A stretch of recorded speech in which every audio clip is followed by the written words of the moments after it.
Important question, difference between while loop and the for loop. So for loop is used when number of iterations are known beforehand, whereas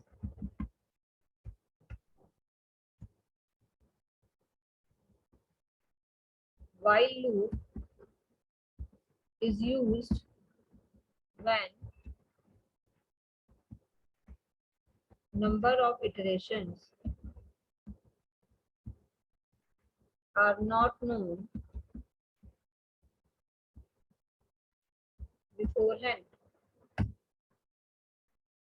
This is the difference, and very important question it is, the difference between while loop and the for loop.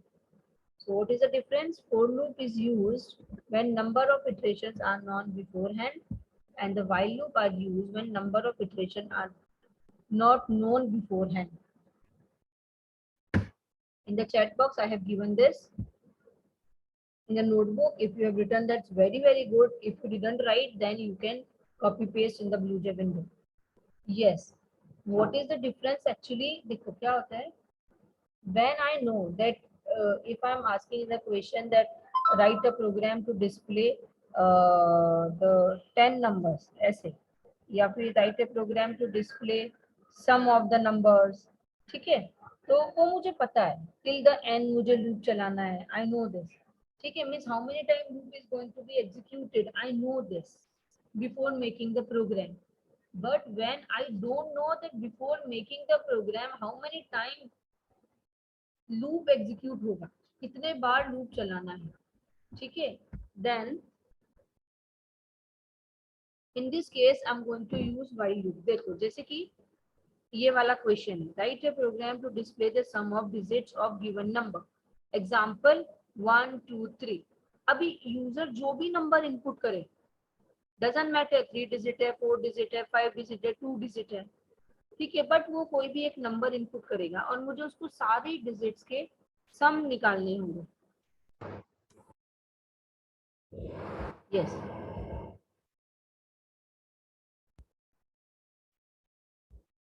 Means कितने भी digit हो एक number में, user सिर्फ एक ही number input करेगा. एक number का मतलब ऐसा नहीं कि एक डिजिट, एक नंबर मीन्स 123 भी हो सकता है, 123 155 भी हो सकता है, 1234 भी हो सकता है, कुछ भी एक नंबर, बट उस नंबर में मल्टीपल डिजिट हो सकते हैं. ओके, तो उन डिजिट्स का मुझे एडिशन करना है. तो अब before making the program how I come to know कि यूजर 3 डिजिट नंबर डालेगा या 4 डिजिट नंबर डालेगा या 2 डिजिट नंबर डालेगा, then what I will do, ठीक है, तो उस केस में हम व्हाइल लूप यूज करते हैं, ठीक है. तो व्हाइल लूप से बनाएंगे हम ये वाला प्रोग्राम. जितने भी प्रोग्राम ऐसे हों जिनमें कि डिजिट सब्ट्रैक्ट करने, डिजिट एक्सट्रैक्ट करने, डिजिट फेच करने किसी भी एक नंबर से, ठीक है, तो उस केस में हम व्हाइल लूप ही लगाएंगे. जैसे कि write a program to display the sum of the digits, तो अभी सम निकालना है. यहाँ पे देखो अगर यूजर ने इनपुट किया 123, तो ये 1 + 2 होगा, 2 + 3 होगा, ठीक है, मीन्स 1 + 2 क्या आएगा मेरे पास 3. देन फिर उसके बाद हम क्या करेंगे 3 + 3, इट विल गिव यू 6, ठीक है, the sum of the digit will be 6. अब ऐसे ही अगर यूजर ने इनपुट किया है 1234 ये, तो 1 + 2 ये हो जाएगा 3, देन 3 + 3 हो जाएगा 6, देन 6 + 4 आ जाएगा 10, ठीक है, मीन्स यहाँ पे मैंने 4 टाइम लूप चलाया इस केस में, इस केस में मैंने 3 टाइम लूप चलाया. तो अब मुझे नहीं पता ना कि यूजर क्या इनपुट करने वाला है, then how we can execute the loop.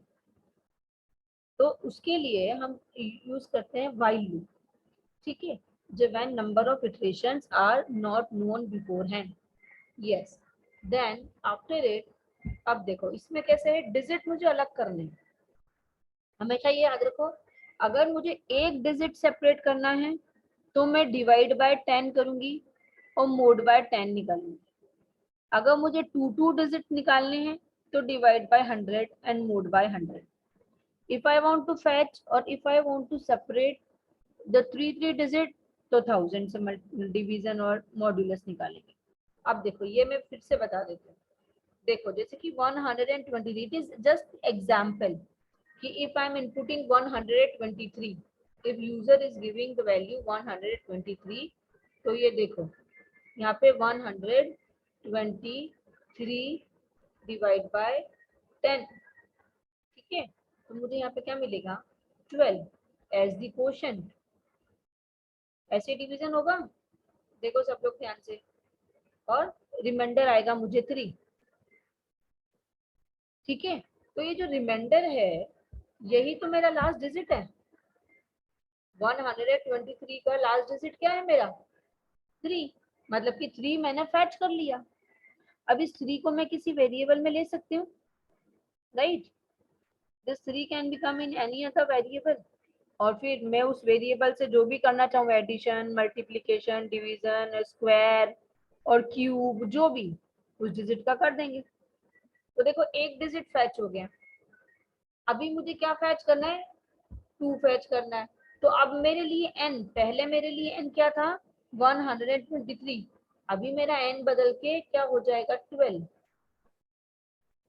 ठीक है। तो अब मैं 12 को डिवाइड करूंगी किससे 10 से, देन अब मुझे क्या मिलेगा 2 एज द क्वोशंट, नहीं sorry 1 as the quotient and 2 as the remainder. जब 2 रिमाइंडर मिला है, तो 2 अगर रिमाइंडर मिला है, इसका मतलब मेरा नेक्स्ट डिजिट 2 है, पहले 3 है, देन फिर 2, ठीक।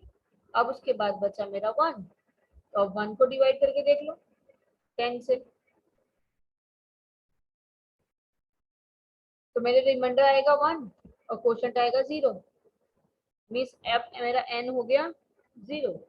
मीन्स मैं जिस नंबर को डिवाइड कर रही हूँ ना, मैं उसे n यूज करूंगी, और डिवाइड करने के लिए डिवीजन साइन करेंगे तो क्वोशंट आएगा।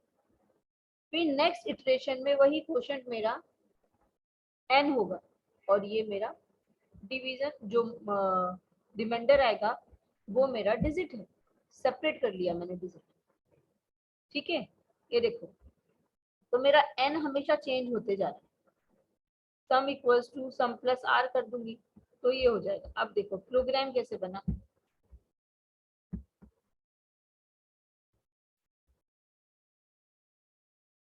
It's really easy. Int num, ये मैंने यूजर से इनपुट कराया कोई भी नंबर, मेथड कॉल के थ्रू कराया, you can use the scanner also, but मैंने इंटीजर नंबर इनपुट कराया। इंटीजर नंबर इनपुट कराने के लिए int some,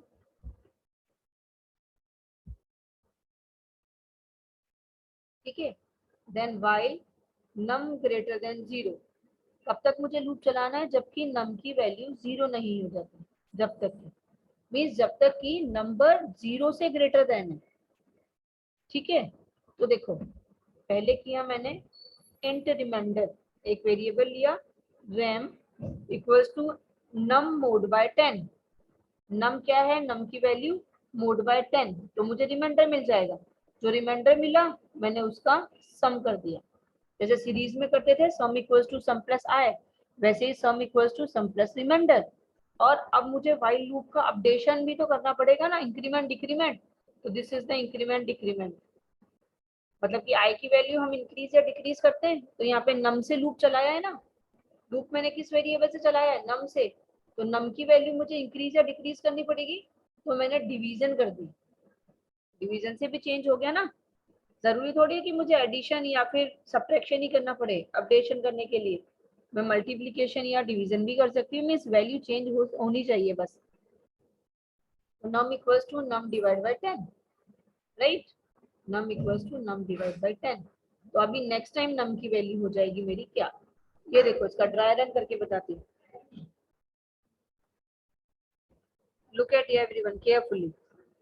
suppose user is inputting 123, तो कंडीशन क्या बनी मेरी नम ग्रेटर देन 0, तो 123 ग्रेटर देन 0 कंडीशन ट्रू हो गई, कंडीशन ट्रू हो गई, कंडीशन ट्रू हो गई। अब कंडीशन ट्रू हो गई तो बॉडी ऑफ लूप के अंदर आएगा, ठीक। अब यहाँ पर है num mod by 10, तो num की वैल्यू क्या है 123 mod by 10।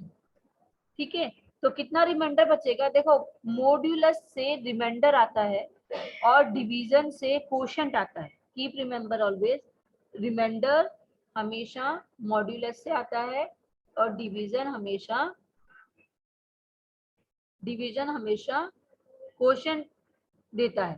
ठीक है, तो यहाँ पे आ गया रिमाइंडर 3। 123 को मोड बाय 10 करूंगी तो ये 3 रिमाइंडर बचेगा। ठीक है, तो ये तो हो गई मेरी आर की वैल्यू, रिमाइंडर की वैल्यू। रिमाइंडर की वैल्यू 3 हो गई। ठीक है, तो सम में क्या किया मैंने? सबसे पहले सम है 0, तो 0 प्लस 3 कितना हुआ? 3। सम की वैल्यू हो गई मेरे 3। अब इसके बाद नेक्स्ट स्टेटमेंट क्या है? Num equals to num divide by 10, तो 123 डिवाइड बाय 10 कितना आएगा? 12। तो किसमें वापस आ गया? नम के अंदर। तो नम की वैल्यू अब मेरी क्या हो गई? 12। अभी देखो एक इटरेशन हो गया, एक इटरेशन मीन्स एक बार लूप एग्जीक्यूट हो चुका है। जब एक बार लूप एग्जीक्यूट हो गया है तब मेरे पास नम की वैल्यू आ गई है 12।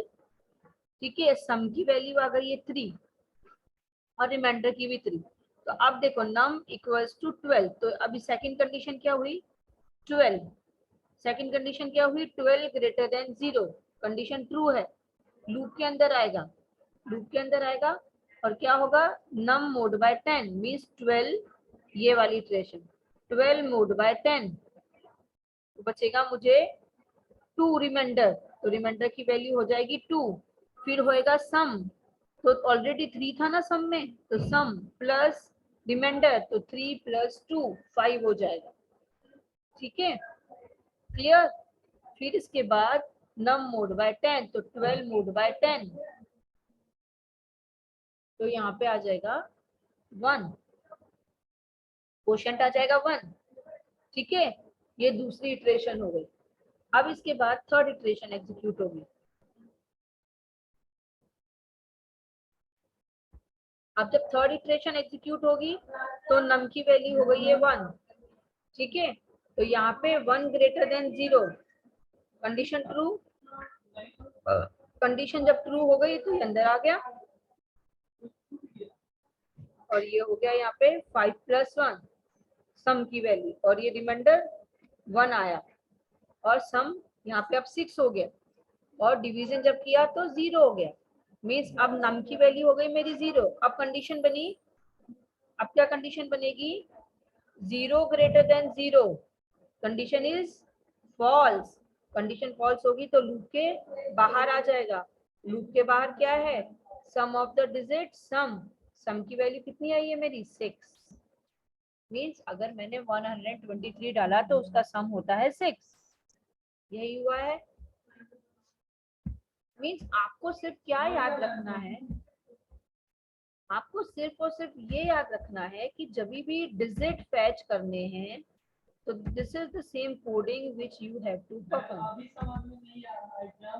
तो अभी ऐसे करना है। ठीक है, ये डिजिट जो है 10 से जो भी नंबर, जो भी तुम वेरिएबल लोगे उसे 10 से मॉड्यूलस करोगे और 10 से डिवाइड करोगे, और बीच में जो भी क्वेश्चन में पूछा गया है वो स्टेटमेंट, जैसे कि यहाँ पे सम पूछा गया है तो you will put the some.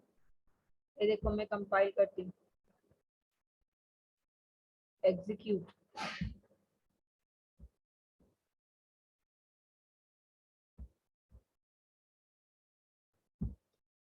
Void main, अब मैं डालती हूँ 1 2 3 123। ये देखो 6। कुछ और डालती हूँ, any number like 1 1 2 1, 1 plus 1 2 plus 2 4 plus 1 5, 5 आना चाहिए। ये देखो 5। ठीक है, अच्छा एक बार 100 डालते, ये देखो 100 डाला तो 1 plus 0 is 1, again plus 1 is 1। ठीक है, अंडरस्टूड कि कैसे हुआ sum of the digits? The same coding I am giving in the chat box, you can